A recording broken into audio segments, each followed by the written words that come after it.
What's going on, Bulldog Nation? Welcome back to another video, man. It's your boy 2X Bulldog OG, and I'm back for your entertainment. You feel me? Today, man, we're gonna be watching part 2 of Courtroom Consequences. You know what I'm saying? Craziest courtroom moments of all time. This is from Courtroom Consequences, the channel. Check them out. You know what I'm saying? They got great content, crazy shit on there, and just check it out, man. Without further ado, guys, do not forget your blunt, man. Today we smoking some Samoan punch. Something Samoan. I forgot the second part of the name, but some Samoan, you know what I'm saying? Rolled it up in the Backwood. You know the vibes. I was smoking moon rocks all week.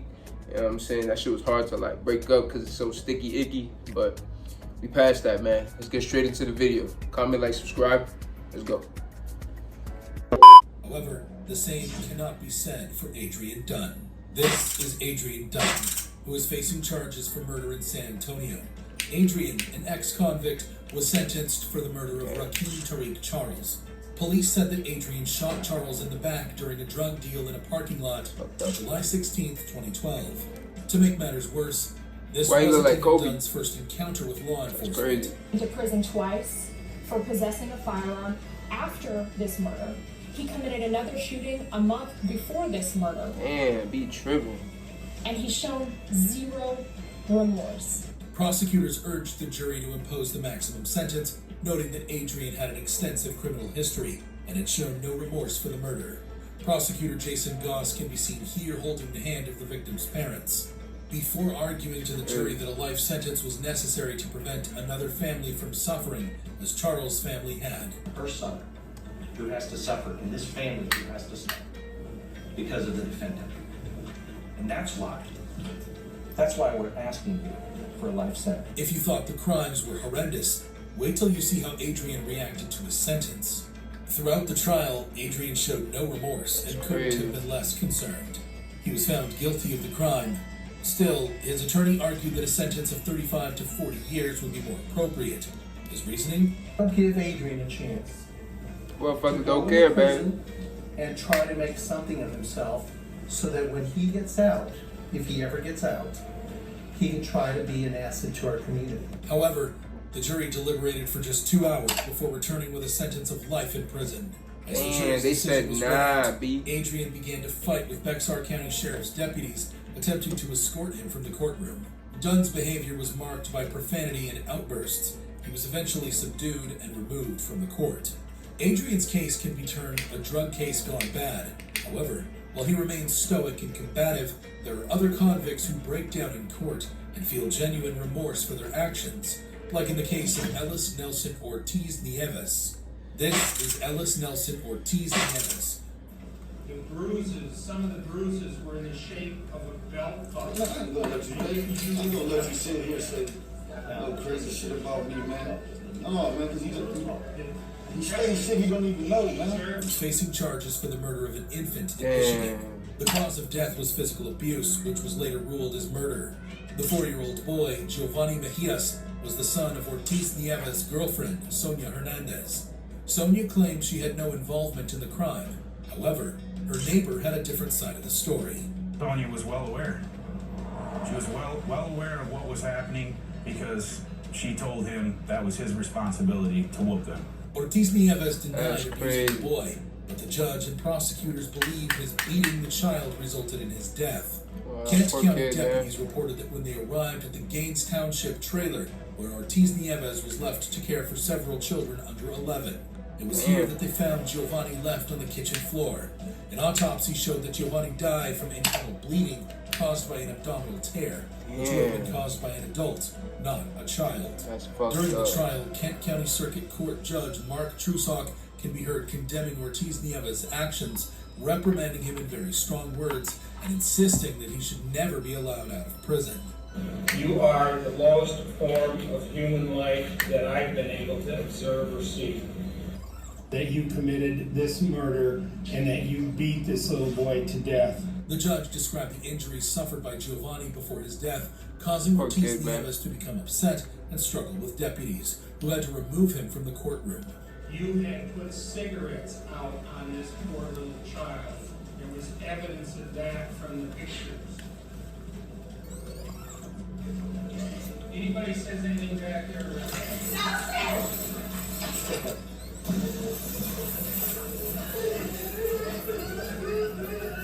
Ortiz Nieves was sentenced to life imprisonment without parole and was given a sentence of 80 to 150 years for first-degree child abuse.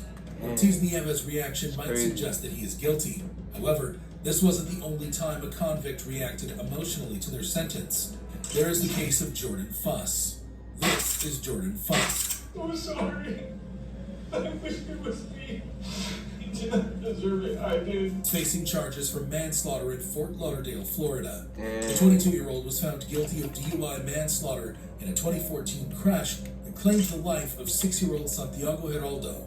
Fuss, shaking uncontrollably as he entered the courtroom with his family, had a blood alcohol level of 0.21%, which is more than twice the legal limit. He was traveling over 90 miles per hour on wow, look at that shit. When he crashed his 2004 Infiniti G35 into another vehicle at Davie Road just before midnight on October 3rd, 2014.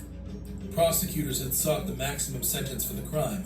Fuss' attorney argued for a reduced sentence, stating that his client had been so remorseful that he had contemplated suicide. However, prosecutors stated that Fuss had admitted to using alcohol and smoking marijuana since the crash.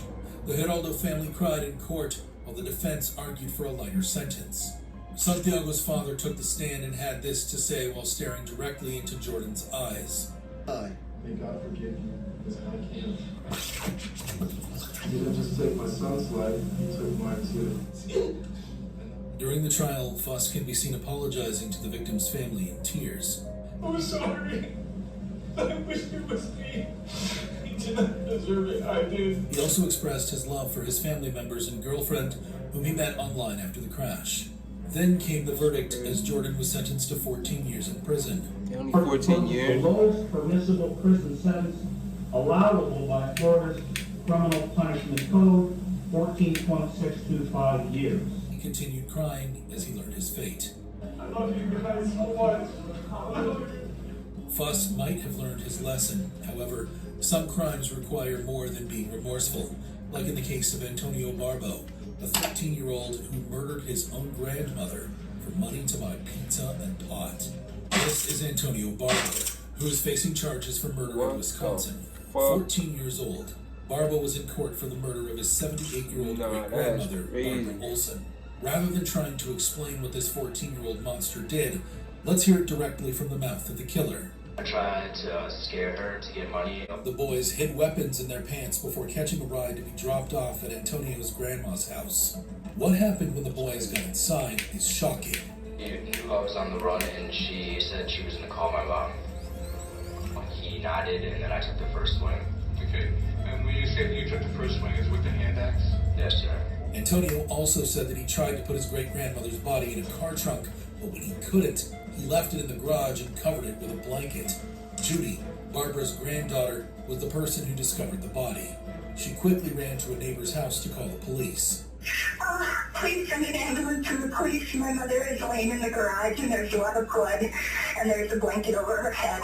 There's a lot of blood. How did the blanket get over her head? I have no idea. And how old is your mother? She's 78. And is she breathing? I don't know. I can't look. The blanket is over her head and I can't look. Okay, who's here with you? Oh, God, the neighbor. Okay, can the neighbor check if she's breathing? You don't have to call along. You don't have to call her. Your neighbor can just go and check if she's breathing. Okay, they would like it. Are you doing somebody? I'm working on it. I need to know if she's breathing. While Judy and her neighbor are left frantic to call for help and try and save Barbara, Antonio and his accomplice used the $155 to get high and enjoy some pizza. During the trial, you can see Barbo reading a statement, apologizing for the killing and asking for forgiveness. Barbo said he regretted his actions. Regardless of his apologies, Barbo was sentenced to life imprisonment as he continued crying. However shocking Barbo's case was, LaShirley Morris's case gives it a run for its money. This is LaShirley Morris, who is facing charges for murder in Atlanta. LaShirley is accused of killing 3-year-old Kwan Mason. The cause of death was physical abuse with a baseball bat, which was later ruled as a homicide. The incident occurred October 21st, 2017, when Morris beat the boy as punishment. But what punishment could be so severe that a child is beaten to death? Well, listen here. And then a violent death for taking a cupcake from the kitchen. A child who was inside the home witnessed the attack and reported the events to the police. Not awake, he's not alert. No, he's not alert. He was breathing at first. Now he's not breathing. Morris's sister, Glendria Morris, was also charged in the child's death because she did not intervene during the incident. The victim, Kwan Mason, lived with Glendria Morris, who was also his legal guardian at the time of the alleged killing. Kwan and 3 of his siblings entered the Division of Family and Child Services care after their mother was arrested on a reckless conduct charge in March 2017. According to DFCS records, Mason allegedly left her children home alone, had anger issues, and abused the children. Geraldine Mason, the victim's mother, was released in April 2017 and reunited with one of her children, but requested temporary guardianship for Kwan and his twin brother, according to DFCS records. In court, the 911 call LaShirley made showed that the baby was already dead before first responders arrived. LaShirley Morris was found guilty of murder, aggravated assault, and cruelty to children charges, and was sentenced to life in prison with the possibility of parole after pleading guilty to murder. LaShirley's actions were horrible. However, Hoskins' reaction seemed to top it. This is Jaleel Hoskins, who is facing charges for murder in Michigan for the murder of his girlfriend, Latrice Mays. Mays, a mother of 5, disappeared in March of 2013. Her sudden and mysterious absence led to her family wanting answers and ultimately a nationwide search. Initially, Hoskins denied being involved with the murder whatsoever. I have nothing to do with the murder. I have nothing to do with the disappearance. However, Hoskins quickly changed his plea when he heard the testimonials and evidence being argued against him. First, Hoskins' own cousin took the stand. After the domestic or whatever, I guess after they left, she said she was going to tell the police that he stabbed her. Well, doing it. Doing what? Killing her.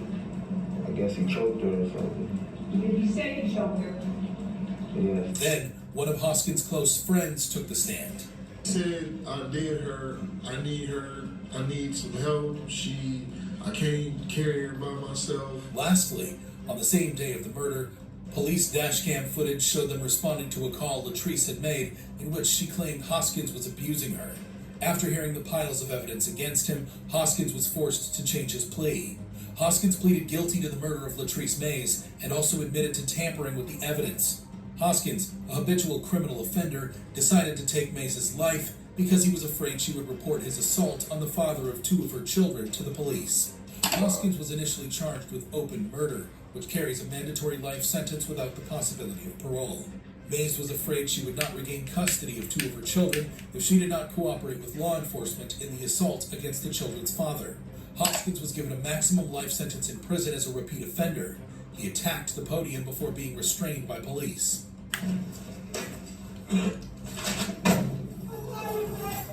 Hoskins' reaction was crazy. However, nothing could prepare you for the reaction of Ricky Hand. This is Ricky Hand. A Springfield man possibly facing new charges tonight after he throws urine and feces on his attorney in court. He was facing charges for multiple robberies in Ohio. Ricky had been on a robbing spree, hitting numerous local convenience stores late at night and running off with some extra cash.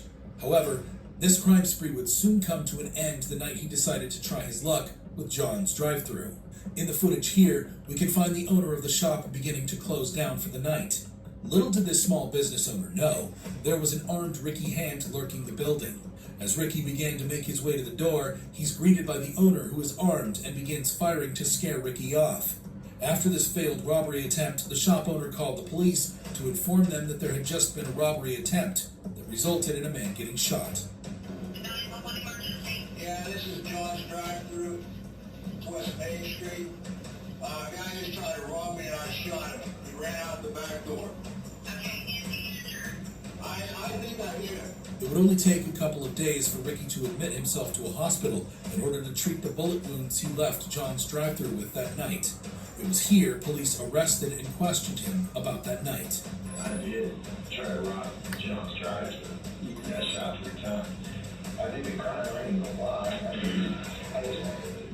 When the case took to the courtroom, Hand was sentenced to 40 years. The reason the judge gave Ricky such a long sentence is because they were also able to prove he was guilty for carrying out a string of robberies across Springfield, Ohio. Hand lost it when he heard that he would spend decades in jail. Hand reached for bottles of his own excrement and urine, which were hidden in an arm sling, and threw it at his lawyer in court. You can see Hand reach for the bottles of filth.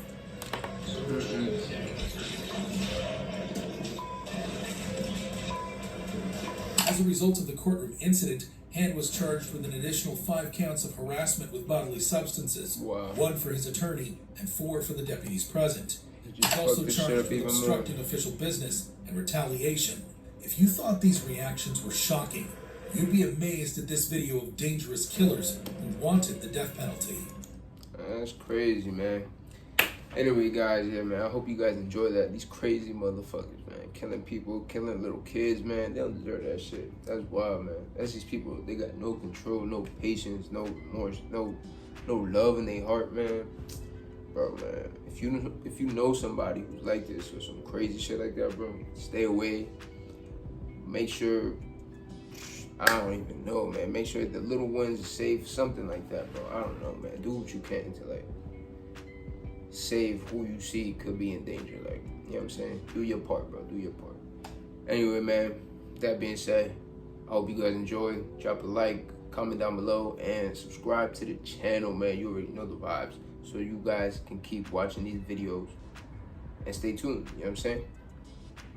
I love y'all. I'll see you in the next video. We out.